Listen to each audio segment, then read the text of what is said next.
నీలశైల శిరోమధ్యే కామాఖ్య తత్ర తిష్టతి. నీలగిరి పర్వతాగ్రాణ వెలసి కోరిన కోరికలు తీర్చేటటువంటి కల్పవల్లి ఆ కామాఖ్యాదేవి. లోకంలో మరెక్కడా లేని విధంగా దశమహావిద్యల శక్తులన్నీ ఏకమై ఒక్కో విద్యకు ఒక్కో ఆలయం కలిగి ఉన్నటువంటి పరమ పవిత్ర నిలయం ఆ కామాఖ్య క్షేత్రం. దశమహావిద్యల ఉపాసనకు సిద్ధికి కామాఖ్యే మూలస్థానం. ఆ తల్లి ఆశీస్సులతో ఈరోజు మనం ఒక అద్భుతమైనటువంటి ఆధ్యాత్మిక యాత్రను ప్రారంభించబోతున్నాం. అసలు ఈ దశమహావిద్యలు ఎవరు? వారు అందించే జ్ఞానం ఏమిటి?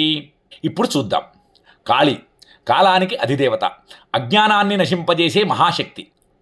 రెండవది తార, భవసాగరాన్ని దాటించే తల్లి, వాక్శుద్ధి ప్రదాయిని. మూడవది షోడశి అంటే త్రిపుర సుందరి, నిత్య సౌందర్యమూర్తి, మోక్షప్రదాయిని.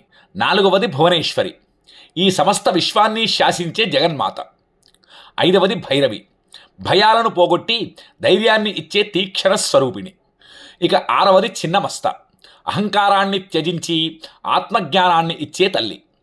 ఏడవది ధూమావతి, శోకాలను హరించి వైరాగ్యాన్ని ప్రసాదించే శక్తి. ఎనిమిదవది బగళాముఖి, శత్రువుల వాక్కును స్తంభింపజేసి విజయాన్ని ఇచ్చే దేవి.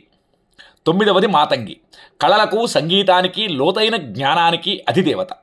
చివరగా 10వది కమలాత్మిక, అష్టైశ్వర్యాలను సంపదను కురిపించే మహాలక్ష్మి స్వరూపం.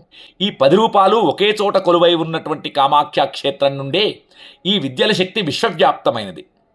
ఈ మహావిద్యలకు మన జాతకంలోని నవగ్రహాలకు ఉన్న విడదీయలేని సంబంధం ఏమిటి? ఏ గ్రహదోషం ఉన్నవారు ఏ మహావిద్యను ఆరాధిస్తే సత్వర ఫలితాలు కలుగుతాయి అన్న శాస్త్రీయ రహస్యాలను మన శ్రీ గాయత్రి ఆస్ట్రో న్యూమరాలజీ వేదికగా మనం ఈ సిరీస్లో చర్చించబోతున్నాం. మీ జీవితంలోని కష్టాలను తొలగించుకోవడానికి ఈ విద్యలు ఎలా మార్గదర్శకం చేస్తాయో తెలుసుకోబోతున్నాం. ఈ మహాజ్ఞాన యజ్ఞం ఈ నెల 30వ తేదీ నుండి ప్రారంభం కాబోతుంది. ప్రతిరోజు ఒక మహావిద్య గురించి లోతైన వివరణతో వీడియోలు వస్తాయి. ఈ అద్భుత ప్రయాణంలో మీరు భాగస్వాములు కావాలంటే ఇప్పుడే మన ఛానల్ను సబ్స్క్రైబ్ చేసుకోండి. జనవరి 30న కలుద్దాం. ఓం శ్రీమాత్రే నమః. స్వస్తి.